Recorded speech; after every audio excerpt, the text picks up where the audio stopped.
Olá, pessoal do FitBRcast. Hoje eu tô de novo aqui com uma mesa recheada de amigos, referência, graças a Deus, como eu digo para vocês. E eu convidei 3 caras pesados aqui pra gente conversar. E nós podemos ir longe nessa conversa aqui. Vai depender aqui de quanto que eles vão contar aqui pra gente as histórias. Aqui pode falar, né? Longe e rápido. E estamos só entre nós. Estamos só entre nós. Gostaria que vocês se apresentassem. Sandro, começa. Salve, meu irmão. Prazer estar aqui com vocês. E eu tô à vontade também, desde que esteja até 8h20 que começa a minha palestra aqui no FIC. Até 8h15 eu te liberto. Tô brincando. Então, professor Dr. Sandro Rodrigues, sou fisioterapeuta e profissional de educação física também. Algumas especializações, 9, 10 para ser mais preciso. Mestrado e o doutorado na Faculdade de Medicina da Unicamp também. Trabalho com esporte de endurance. Acabei de publicar um livro em parceria com o professor Dr. Charles Lopes, que também está palestrando aqui no FIT. Já ouvi falar. Cara, é bom. Tem futuro esse cara aí. Figurinha carimbada e meu vizinho também, um livro que foi um best-seller, né? Que o mercado sente falta, que é o treinamento de força para modalidades de endurance.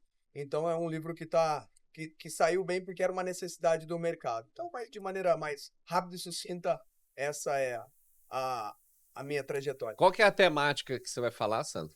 Eu vou falar sobre biomecânica da corrida, também é um tema que eu sou o idealizador da pós-graduação em Endurance do Instituto Valorize, e eu convidei um corpo docente que são as referências no país, porque não existe essa pós-graduação, nós pesquisamos a fundo até no mundo, né?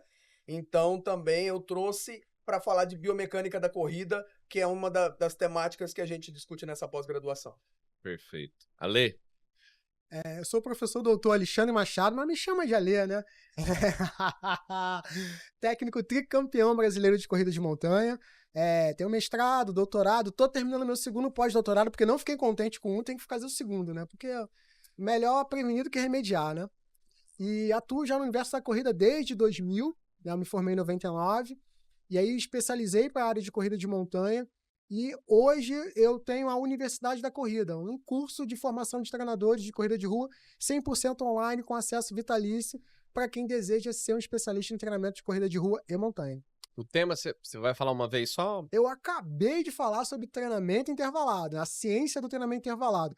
A palestra eu abordei como quantificar e como distribuir os treinos intervalados dentro de uma planilha de treinamento. Perfeito. E aí, tá olhando com esses olhos assim? Professor Carnevale. Você vai falar? Você só montou. Mas eu só montei. Conta pra nós o que você montou da programação forte. Bom, primeiro, prazer estar aqui com você, meu irmão. Prazer estar com vocês também. Luiz Carnevale, né? Não vou nem falar meu currículo, vou ficar até com vergonha de falar o currículo aqui. Mas eu tenho uma trajetória, vamos dizer assim, uma mudança de direção interessante na minha vida profissional, né? Todo mundo sabe, trabalhei com emagrecimento, mestrado, doutorado. Um dos primeiros a falar de HIIT aqui no Brasil, lá 20 anos atrás, quando ninguém falava disso ainda. E aí acabei migrando para o mercado fitness, né? Hoje sou diretor técnico de uma rede de academias, da Smart Fit, que todo mundo conhece. E também trabalho com a parte de formação, né? Aqui tem a Fitness Brasil Forte, que é parceria aqui com a Fitness Brasil. Estou por aí, dando aulas, eventos, cursos. Estou bastante honrado de poder estar compartilhando com vocês esse espaço. Tem mais um curso também que você estava me falando agora. Não, tem bastante coisa que a gente está fazendo aqui, além da plenária, outros cursos de pós-graduação. Eu trabalho com uma certificação internacional, represento o Colégio Americano de Medicina do Esporte aqui no Brasil. Então, a certificação de personal trainer é feita por eles também. Estamos aqui, trabalhando. Só pessoal tranquilo que traz aqui, você já percebeu. O pessoal não gosta de trabalhar, não. Professor Santos, você poderia dar um spoiler para nós aí da... eu sigo você, sigo a pós-graduação, fui aluno do professor Guilherme Agostini, sou de Uberlândia, né? Uberlândia. E eu gosto muito de endurance, a gente tem uma galera muito boa de endurance em Minas, e ultra endurance também, nós temos uns malucos lá, né? Quando é ultra é o pessoal que já não é legal da cabeça, né? Por isso que mineiro fala assim, é logo ali, né? Aí você vai e fala, mas gente... Cadiquim, vai lá, né? Não acaba nunca.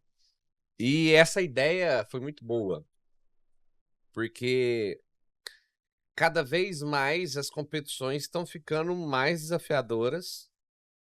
Eu me recordo assim, eu fico vendo vocês falarem sobre Endurance e Ultra Endurance, E eu fico vendo como que a nutrição vai indo atrás, tentando corrigir tudo aquilo ali que os atletas estão fazendo do ponto de vista energético. E há uma discussão do Asker de Kendrick, que é ciclista, que falava assim, não se usa mais que 1,2 grama por hora. Aí vem o Viribá e fala assim, tá, só que você tá correndo aqui, né? Nós vamos correr aqui, ó. Então, peraí, nós estamos mexendo aí na relação de volume e intensidade. Então, isso vai refletir no gasto. Então, vai refletir também no consumo. E aí, começa a colocar também, enxerga aquele negócio. Não, tinha que ser glicose com frutose. E aí tem aquela discussão. Bom, se a glicose mais 60 gramas por hora, se eu colocar ela vai ficar lenta, mas a frutose ela já é mais lenta, por que colocar frutose? Aí vem o outro e fala assim, não, se você botar aqui no pessoal da montanha aqui, pode pôr mais de 60 por hora. E aí começa a quebrar paradigmas, essa parte na ciência é muito legal. E na palestra daqui, que você pode dar um spoilerzinho para nós aí? Lógico. Essa das 8h20 agora, Jorge. Muito legal. Primeiro, a satisfação, né? O Guilherme, você de lá também, o Guilherme é professor da nossa pós-graduação, ele abriu a nossa 3ª turma já, então foi um sucesso, a gente vai para 800 alunos à distância já, com essa 3ª turma à distância e uma presencial. E o Guilherme é um cara fenomenal que estuda muito, né? Representa, acho que, a admiração que todos temos aqui, é um grande parceiro. E o que você falou da nutrição, tange também a toda a tecnologia, porque essa parte de nutrição também é tecnologia, nas roupas, nos calçados e no modelo de treinamento, né? E aí, passando para cá, para minha palestra, também no que se refere à biomecânica, né? Então, assim, os estudos comprovam hoje que a biomecânica é um dos grandes fatores responsáveis pela economia de movimento, economia de corrida, né? Então, haja vista que acho que um dos principais fatores, por eu com 51 anos, está correndo próximo da velocidade que eu corria com 30, com certeza pela apoptose que a gente entra, né? Eu já estou em fase descendente, mas eu seguro ali muito provavelmente por essa economia de corrida, né? Economia de movimento. E a biomecânica tem uma relação direta com essa economia de movimento. Então, quando a gente lê os artigos, né, a gente pensa sempre numa avaliação cinética com esteira de alta tecnologia que se produz o artigo, mas às vezes com a cinemática é muito simples, com um programa de celular, de computador, você consegue parametrizar e trazer o maior causador de lesões e da queda de performance, que é o impacto, né? O impacto é um nome vulgar, a gente chama os artigos tratam como load rating, ou taxa de carga vertical, taxa de carregamento vertical. Então, às vezes, com toda essa tecnologia, esses nomes, a gente acha que é coisa de outro mundo. Não. E que, com a tecnologia na palma de nossas mãos, no celular, os programas que tem, com planos, eixos, diretrizes, você consegue parametrizar essa carga, esse impacto gerado e, através daí, atuar com intervenções que você pode reduzir o impacto, e aí a redução do impacto está diretamente relacionado à economia de corrida, e essa economia de corrida está relacionado à redução do risco de lesão e o aumento de performance. Acho que essa é a essência, e não está tão longe do entendimento do aluno, do que está aqui, né, do professor que está aqui assistindo a palestra. Engraçado que, assim, o tempo passa e a gente está sempre falando de tecnologia, de novas tecnologias. Nós estamos aí, a Olimpíada recém-finalizada, agora em época de Paralimpíada, com os tênis aí que o pessoal colocou e aquelas tiaras ali para refrescar, e tênis que fica no gelo. Então sempre tem alguma coisa de diferente aí, e isso de fato serve para impactar na galera da alta performance. Não adianta querer reproduzir pro Joãozinho da academia, né? O Joãozinho vai chegar com uma bolsa de gelo, tirar um par de 4 mil reais lá para pôr no pé, um tênis que dura uma corrida, né? Eu vejo muita gente indo pra academia com senso e falo assim, peraí, eu acho que esse tênis é aquele que os maratonistas usam. E o tênis, uma bosta. Como assim, velho? 4 mil reais o tênis? Eu falei assim, não, tá estragando tudo. Foi feito pra correr uma maratona. Não foi feito pra ficar passeando na academia. Então o pessoal também tem que entender melhor essa tecnologia aí para saber até onde que vai fazer um custo-benefício de usar, né? Sabe uma frase interessante que eu gosto sempre de falar, uma vez que eu trabalho com assessoria em triatlon, com atletas no mundo inteiro, assessoro ali atletas espalhados pelo mundo, e a gente vê muito isso que você falou, por exemplo, o aluno ali, o atleta, ele é capaz de pagar 30 mil reais a mais para dar um upgrade na bicicleta dele, porque essa bicicleta pesa 800 gramas a menos, mas ele é incapaz de emagrecer 2 quilos que ele gastaria muito menos do que 30 mil reais, né? Talvez economizaria um dinheiro. Então, tem toda essa relação do profissional e do amador, e com esse lance de tecnologia, até onde vai isso daí? Então, assim, talvez isso seja a resposta para o corredor recreacional e do alta performance também, né? Perfeito. Ale, conta para nós aí da palestra, o que você trouxe? Opa, hoje eu abordei praticamente a ciência do treinamento intervalado. O treinamento intervalado é um método muito utilizado na corrida de rua e em vários outros esportes, mas na corrida ele é um método realmente que faz muita diferença. E só que hoje a gente vê um conceito de treinamento intervalado muito solto, né? Sem controle. Por exemplo, corre forte, dá 2 minutos forte, depois 1 minuto recupera devagar. Mas esse forte, devagar, moderado, quase parando, o que é matematicamente? Então, se você não controla, você não entende o ponto performático. E hoje a ideia foi mostrar para os professores que aqui estão como ele pode parametrizar o treinamento intervalado, como através de respostas simples, né, do próprio treino, ele pode entender se o atleta dele está evoluindo ou não, cruzando com a fisiologia do treinamento, para a gente poder identificar os tempos de recuperação que são adequados, quais os objetivos do treinamento e como que ele pode criar o design do treino. Design seria a prescrição em si, né? Quantos tiros, quantos blocos, será que justifica eu fazer 2 blocos para 8 tiros numa sessão? Então, a ideia foi trazer ali pontos em tomadas de decisões estratégicas na hora de montar um treinamento, baseado na prática, né, com evidências científicas, é claro, mas para que ele possa ter um direcionamento. Porque a gente, na corrida, ainda é muito carente de profissionais que estão lá na ponta prescrevendo totalmente embasados. Então, a gente sempre procura aquilo que é mais fácil, né? O Google, né? É muito difícil brigar com o Google. Esse cara é muito grande, né? A gente tem que ganhar muito condicionamento. Mas quando a gente começa a entender os conceitos, e se você errar pelo conceito, você erra tudo. É uma coisa que eu falo muito. Gente, fartlek não é intervalado, pelo amor de Deus, né? Peraí, fartlek é fartlek, é um treino contínuo, não é intervalado. Se você começa errando pelo conceito, eu nem quero ver o design do treino, né? A modulação do treino, pode parar, meu. Se você já fala que o fartlek é intervalado, eu não quero nem ver o que vem depois. Então, eu gosto muito de abordar a história, porque a história diz o porquê. Se você entende o porquê, se o porquê está bem explicado, você não erra no conceito. E se você não erra no conceito, quando você vê um treino que foi montado com um conceito errado, você, opa, isso não faz sentido. Você não vai saber o que está certo e o que está errado, mas você vai entender, cara, não faz sentido isso, não está batendo. E aí a gente tem um senso crítico startado. E aí, quando você é um profissional que busca as evidências e tem um pouco mais de experiência, consegue entender, cara, se eu prescrever dessa forma, eu consigo trabalhar de uma forma diferente.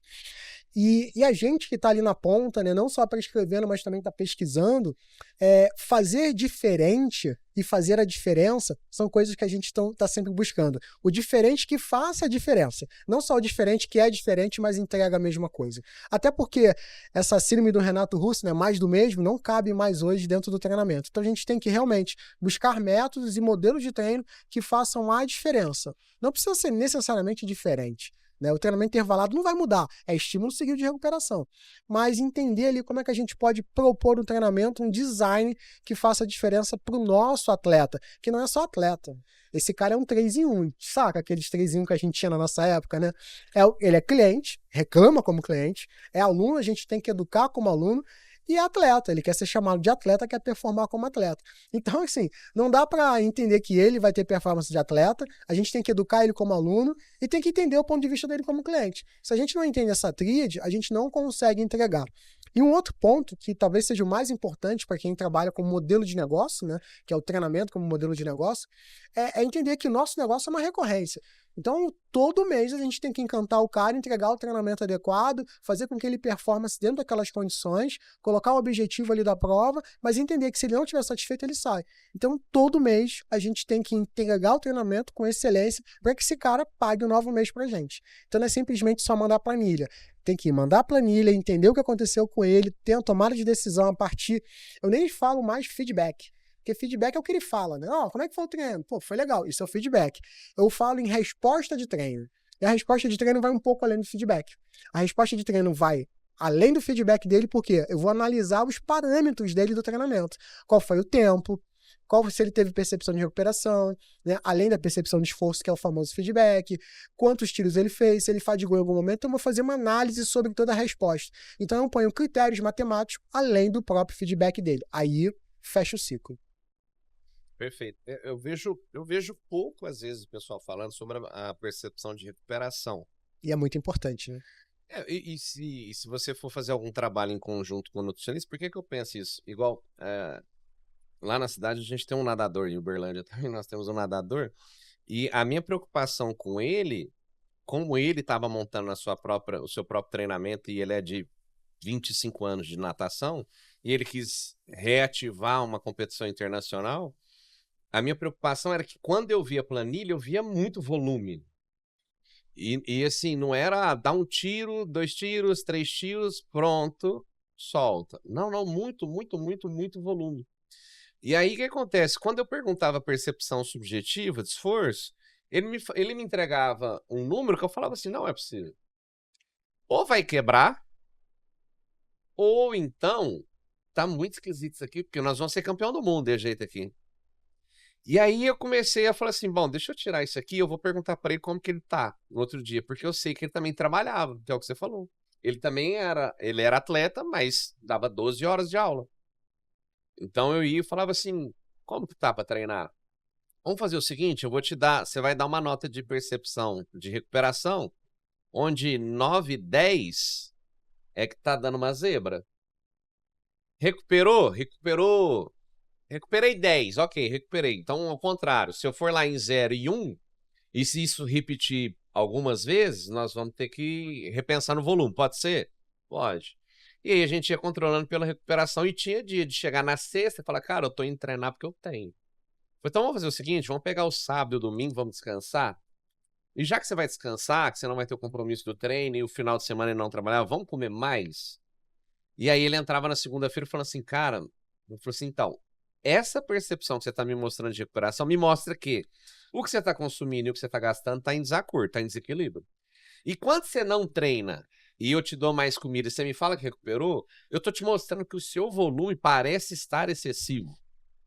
Então, usar esses parâmetros para não só foi legal. Cara, como foi legal? Você está maluco? Você está treinando, ainda mais quando você vai trabalhar com endurance. Caramba, tem que ser um negócio mais afinado. Eu fico vendo você aqui, eu tô pensando, o que tá passando na sua cabeça aí, quando você vê a gente falando?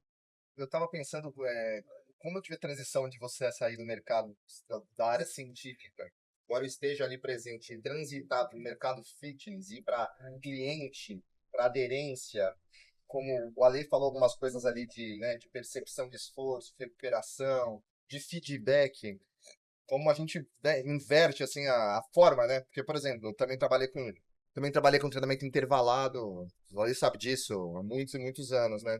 Como a aplicação das técnicas de treinamento intervalado dentro do universo de academia é completamente diferente, a forma de você conduzir essa aplicabilidade, né? Porque os clientes que vão para a academia, embora eles queiram resultado, eles também querem ficar um período na academia ali que eles entendem que é justo para o seu treino. Então, o que eu faço na montagem dos programas que eu crio lá? Eu faço de uma forma em que eu agrado gregos e troianos, minha mussarela, minha calabresa, né? Então, eu faço um treino que ele, sim, seja eficiente do ponto de vista técnico, ali dentro do possível, mas que ele também tenha uma certa duração, porque os clientes, além de não terem condição de suportar uma intensidade muito elevada, porque isso não gera aderência, o cara também quer ter um tempo de permanência na academia, então o treino tem que ter pelo menos 30 minutos, 40 minutos. Tem um estudo de percepção de valor que se o aluno ficar menos de 20 minutos na academia, ele não entende que não treinou. Exatamente. A gente sabe que tem treinos de intervalados que, se bem aplicados dentro de zonas intervaladas interessantes, pode dar resultado. Mas o que a gente tem que fazer? Fazer uso dos macro, né? Fazer uso de blocos, de divisão de séries, para que se alongue um pouco mais e a gente consiga aplicar essa metodologia de forma que seja segura, eficiente e que tenha ali um tempo de permanência mínimo para que ele fale, pô, treinei. E a gente vê muito isso, né, Luiz? Porque o aluno ele vem para cá e ele volta sedento de conhecimento técnico, querendo aplicar o que ele viu nas palestras ali. Exatamente, né? O perfil comportamental desse aluno. Será que essa ciência que o professor aplicou, que acha que vai apavorar o HIIT Bodywork, que o Ale aqui é expert no mundo, Tá? Então, assim, será que isso vai causar aderência? Será que toda essa inovação que você buscou está sedento vai fazer com que o aluno volte à próxima aula ou vai espantar, falar, E vou te falar, quero pra mim? você vê aqui atrás, aqui na plenária da Fitness Brasil Forte, estou com meus gerentes aqui da Smart Fit da América Latina, estão todos aqui. Estou com o gerente do Peru, do Chile, do Equador, todos os países, tem 14 caras aqui. A gente tem mudança de comportamento na aderência em bairro. Bairro. Você tem bairros, zonas mais residenciais, mas você imagina quando você muda de estado. E quando você muda de país, então? Nossa. O comportamento, por exemplo, de tênis de alta intensidade, bike, por exemplo, na Colômbia, os tênis intervalados de bike são super reconhecidos. Quando você vem para o Brasil, não funciona. Então, você tem um aspecto comportamental de aderência à prática de exercício de alta intensidade, que vai junto com tudo que o Ale falou, que é um aspecto comportamental que você tem que levar Esse problema da aderência. Olha como é que o assunto vai, né?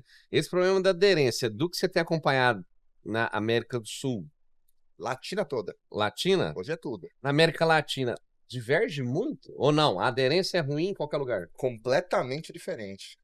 Porque o nosso estudo tem a ver com o treino que a gente dá, com a qualidade técnica dele, mas com a forma com a qual ele é ofertado. Por exemplo, a cultura de países da América Latina, principalmente os países como México, Panamá, etc., Colômbia, são muito mais ligados a treinos grupais, a treinos coletivos. Quando você vai mais para baixo, já são treinos individuais. Então você tem que saber prescrever. Tem gente na Colômbia a bike está em alta, no Peru o mercado é totalmente prematuro. Cara, Tem então, nada a ver um mercado com o outro. o maior desafio foi pegar tudo que a gente estudou, né, Ale? Que eu também sou contemporâneo do Ale, e falar, beleza, e agora? Como é que eu transformo isso num treino que as pessoas falam que da hora, se sentam bem, paguem academia e não desistam? Pior, você fez isso várias vezes, né? No Peru, no Chile, no México, e de novo. É uma loucura. Então, o Ale falou uma coisa que é verdade. Os treinos intervalados de altíssima intensidade têm uma relação de aderência, que o Denis fala muito disso, né? Difícil. Então você precisa criar esse processo de encaixar o cara no treino, não abrindo mão de uma intensidade relativa que gera o efeito metabólico que a gente conhece do treino intervalado. Então, esse foi a minha missão, Edu. E mais, né, Luiz? Porque a gente tá aqui, já mudou o papo pro empreendedorismo também. Puxei. Não, e é excelente, mas essa aderência está diretamente ligado com o empreendedor, pro empreendedor, mas pro atleta, pro aluno, com o resultado dele, na verdade, com todos os estudos, o que vai fazer o cara ter resultado? É ele permanecer por muito tempo praticando atividade física. Muito mais do que praticar um pouquinho, levando muito a sério. Não, mesmo que ele faça, às vezes, mais paulatinamente, menos vezes, mas que ele não pare nunca, que ele incorpore aquilo como qualidade de vida, como comportamento. Aí o desafio se torna o quê? Encaixar a metodologia e o negócio. Um match dos dois. Ter esses dois áreas de conhecimento somadas é para poucos. Eu acho que o profissional que está escutando a gente aqui, o Ale é um cara que também faz essa transição bem, né? Ele trabalha com a metodologia de HIIT Bodywork, com todo esse processo, mas está traduzindo de levar de uma forma de formar pessoas que formam clientes. Então, é o desafio. Se não entender o mercado, o teu produto fica sem cliente. Ó, todos os caras todos que passam aqui, eu conheço a história, os que eu não conheço, eu vou atrás de descobrir, vou fuçando tudo pra gente saber. E todo mundo que eu considero que tem uma grande relevância, que é uma referência, eu tô falando para eles fazerem o seguinte, de forma breve, com todo acúmulo de carga de conhecimento e experiência que vocês têm, qual mensagem que vocês passariam para os profissionais de educação física que querem trabalhar com o que vocês querem? O cara olha o Carnevale e fala assim, caraca, o cara foi até doutorado e depois migrou e agora tá... O que você falaria para o profissional de educação física que quer trabalhar na gestão e com vocês no Endurance, começando pelo Carnevale? Para mim é que conhecimento é a base do negócio. Tem um negócio que a gente chama na gestão que é o CHA, conhecimento, habilidade e atitude. Conhecimento é a base. Com muito conhecimento você melhora a sua habilidade. Porque também se você tem muita atitude, sem ter conhecimento que não gera habilidade, você não perdura. Então adquirir conhecimento ao máximo, e não só na área técnica, mas na área de negócio, na área de comunicação, para que você gere mais habilidade e aí consiga perdurar mais o seu negócio, né? Conhecimento sem comunicação não gera experiência e a gente aqui, na verdade, entrega para quem pratica atividade física uma boa ou uma má experiência. Que a pessoa que faz exercício físico não entende o que é bom e o que é ruim. Ela acha que entende. Cabe a nós comunicar o nosso conhecimento bem para que ela tenha uma experiência positiva e fique conosco que a gente consiga aplicar todo o conhecimento que a gente desenvolveu ao longo dos anos. Sandro. Cara, fantástico, né? Primeiro que quando você falou de percepção de recuperação, eu estava pronto para falar de VBT, de velocidade, que a gente usa isso, e aí a gente foi para essa área de comportamento que eu sou. E aí eu nem falei nada sobre isso, e essa pergunta sua, eu acho que tem uma coisa que eu que sou tecnicista ao extremo, né? Trabalho na pós-graduação, coordeno pós-graduações da medicina da Unicamp, e 2 faculdades, mestrado e doutorado na faculdade de medicina, 11 especializações, e uma coisa mudou minha vida e não tinha só a ver com... Não vamos discutir como o Carnevale falou assim, a base de tudo é o conhecimento. Mas uma coisa que mudou minha vida foi... Minha esposa, ela é uma referência em gestão de pessoas, e ela me falou essa frase, que é para ficar para vocês que estão aqui, que marcou e mudou minha vida. Sandro, você atende seus alunos da maneira que você gostaria de ser atendido? E eu me achando bam, eu falei, sim, lógico. Ela falou, você está errado. Você tem que atendê-los da maneira que eles gostariam de ser atendido. Então, assim, ó, Arrepia, né? eu não tô brincando, né? Quando eu falei isso mudou a minha vida, tanto em relação ao conhecimento, eu comecei a enxergar o aluno, o atleta, o cliente com o olhar dele, não com o meu. E aí eu comecei a estudar comportamento, perfis comportamentais, desde o modelo que ele chega caminhando, ele mostra quem ele é, e aí sim, com a base do todo o conhecimento, com o meu mestrado e doutorado na faculdade de medicina, começou a fazer a diferença, mas secundariamente, depois que eu entendi o ser humano, a gente que tá ali por trás.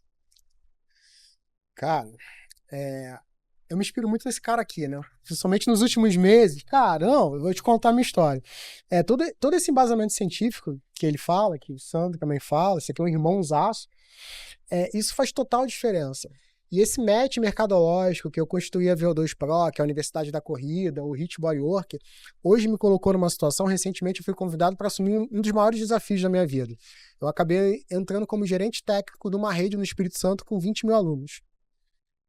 Uma rede de academias com 20 mil alunos. E a gente está em franca expansão, deve chegar aos 30 mil até no final do ano. A gente tem mais 5 unidades para abrir. E se não fosse esse match do método com o mercado, ou seja, como eu posso potencializar o meu treinamento para o mercado atual, eu não estaria aqui hoje. Então, o que eu posso falar para você que está aí vendo a gente é que, cara, estuda pra caralho. Pode falar palavrão? Já foi. Porque quanto mais você estudar, você entenda, cara, eu não estudei o suficiente. E por quê? Quando você achar que você sabe muito, entenda, você não sabe o suficiente. Agora, quando você entender que aquilo que você está entregando é aquilo que o cliente quer, você está no caminho certo. E foi isso que me possibilitou chegar aqui. Não aquilo que eu acho que tem que ser. Aquilo que ele diz, cara, eu estou gostando. Né? Tanto na corrida, como no Hit Body. O Hit Body Work foi uma metodologia com base científica que nasceu para atender o mercado. Nasceu de um pé quebrado, lembra que eu falei em 2023 aqui com ele? Pé quebrado que nasceu o Hit Body Work. Então, assim, além de estudar muito, não só estuda, não fica só preso no conhecimento. Vai para o campo de batalha. Vai conversar com quem está lá no front do campo de batalha. Vai conversar com quem está vivendo os mesmos problemas que você. Vai conversar com quem está no mesmo ambiente que você. Porque é muito importante você ter referências de quem está na mesma guerra ou no mesmo game que você. Porque se você vai pegar uma referência de quem não está jogando o jogo que você está jogando, você fica com uma referência enviesada. Agora, vai buscar essas referências de quem está jogando o mesmo jogo que você, que são referências que fazem no mercado a diferença. Porque isso vai fazer com que o teu jogo dentro do negócio mude. E assim, eu tô sempre aprendendo. Carnevale, Sandrão. Sandrão foi meu aluno, hoje é meu brother. Esse cara, quando eu abri a certificação, foi o cara que mais me questionou, que fez a certificação crescer, mudou. Hoje tá aqui, mérito dele. Um outro cara que eu gosto muito, que eu fico muito focado, olhando o comportamento de como ele atua, é o Arthur Monteiro, que era um profissional técnico, que hoje é um baita gestor. Então, assim, analisa esses comportamentos. Eu gosto muito, assim, de entender, cara, para onde eu quero ir? Para lá. Quem tá lá? Esses caras. Opa, o que esses caras estão fazendo que eu não estou fazendo? Então, essa é a dica. Você quer chegar onde, brother? Quem já tá lá onde você quer chegar?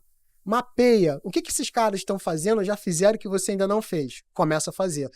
Metodologia TBC. Tira a bunda da cadeira, brother. Tira a bunda da cadeira e faz. Alessandro Carnevale, muito obrigado. Demais. Valeu, irmão. Foi top demais, irmão. Pessoal, Valeu, irmão. Fitness Brasil, os maiores nomes do fitness se conectam aqui. Um abraço pra você. Eu.